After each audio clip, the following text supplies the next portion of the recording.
legalize medical marijuana will take an important step this week as the state Senate votes on a bill to make it available in North Carolina. So unlike last year, leaders in the state house are also likely to consider a vote at some point. Capitol reporter Michael Highland is live in Raleigh tonight with a closer look at why that has changed and what that could mean for the state. Michael.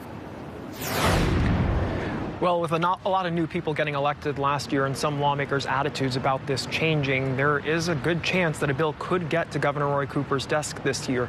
But some people want to see significant changes before that happens.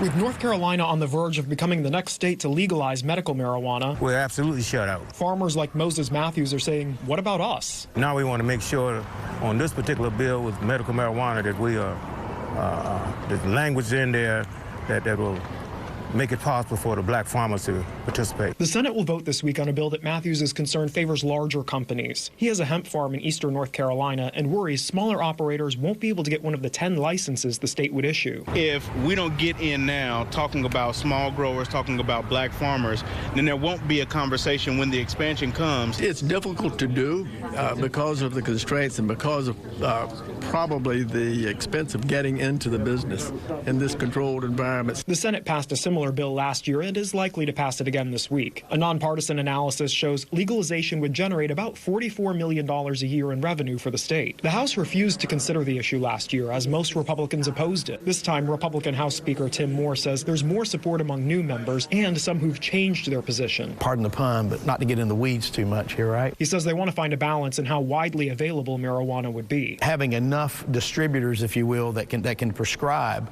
that you don't have some sort of monopoly there of some kind, but at the same time not just throwing the door wide open where you have these things literally on every street corner.